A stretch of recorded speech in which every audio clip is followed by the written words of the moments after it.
Your trusted connectivity partner, Telkom Business, proudly brings you the Entrepreneurial SME Show.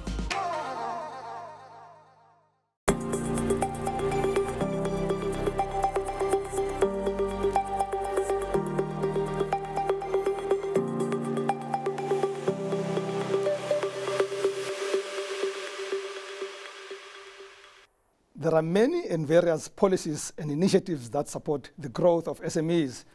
This week, we zone into Metropolitan Collective Shapers, a youth-focused program whose mandate is enriching and developing young entrepreneurs to be future employers. Tonight, I'm joined by the organization's Chief Marketing Officer, Lindiwe Gumede. I'm your host, Rems Mabote. Sawubona, Lindiwe. Sawubona. Thank you for coming. And this is not my original voice. I'm faking something else. Tell us about the Metropolitan Collective Shapers. Who are you? What do you do other than my short intro? Yeah, thank you. Thank you for having us. The Metropolitan Collective Shapers is actually a youth empowerment program that us as Metropolitan have put together. We all know that 60% of the population in South Africa is actually the youth. But as we know, we are quite challenged when it comes to employment. Unfortunately, it grows quarter by quarter.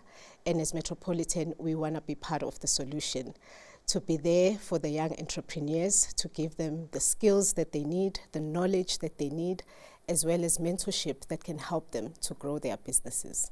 Why the choice of entrepreneurship when some big businesses come into this space of supporting others? They would go into education, they would go into health. Yeah. Why the choice of entrepreneurship? We strongly believe that entrepreneurship can actually add to the economy. It can add to addressing the unemployment that we see, especially in the youth area. We believe that it does create more jobs. It does create financial growth, whether for the individual who's running the business or even their families and communities at large. So we believe that the impact that this would have as an initiative is actually larger, which is part of the proposition of the brand to help me, my community, and a whole lot of other people. So you've been running now for 3 years. What is your annual take up? How many people do you take and how do they progress? What is the progress? Yeah, so we've been running for 3 years and over the 3 years we've trained over 100 entrepreneurs already in Bulugwane as well as Tshwane. And this year we are in KZN focusing on agriculture. Yeah. We do a bit of research to find out about the province and what is the key economic driver, and that helps us to focus on the area. So in KZN right now, the program is finally closed for application, and we started our first masterclass, in fact, today, where we took about 108 entrepreneurs. So everyone who signed up is going to go through the first gate, as we call it, which is where we talk about generic entrepreneurial skills that you need. So we cover things around the importance of digital media, how to write your own value proposition for your brand, how to profile yourself as an entrepreneur, and networking. So it's more on the softer side of the skills that you need. And then after that, it runs for about 3 months, where we move on to the next gate. So the entire program takes how long? It's about 12 months. About 12 months. And we did it purposely for it to be 12 months so that entrepreneurs have time to go back and implement some of the stuff that they learn. Do they have to have had a business by the time they come into you? And for how long should they have had a business before they could start in the program? Yeah, so ideally, yes. We want them to be at least in 1 year in. In business, yeah. And it's because of the research that we've seen as well. A lot of the startups actually fail in the first year of starting up, which means then they need the support and they need just someone to hold their hand through the process and show them the right way.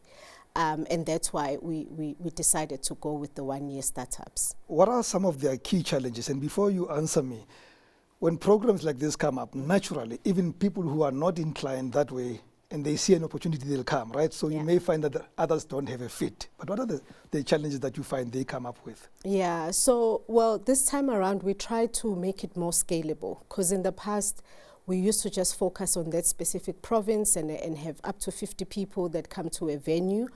So to solve for that challenge and to reach more people, we're leveraging digital platforms. so people can join online for the master classes. And I think COVID taught us that it's actually possible to reach as many people, and we became more technologically savvy as well, depending on which part of the country you're in. But obviously, technology does come with some of the challenges in terms of access and in terms of having data and etc. And we've even opened up our own branches and offices for people to go there and be able to attend this program, because we want to reach as many people as possible. Agriculture seems to be a running thread, whether it's Polokwane, and now you've mentioned KZN. Yes. Is it a market that, or an industry that you as Metropolitan are interested in, or is it just a coincidence? No, not necessarily. So we know that youth unemployment doesn't necessarily have an industry per se. Yeah. And what guides us in terms of what sector we focus on is the research that we do in that specific province.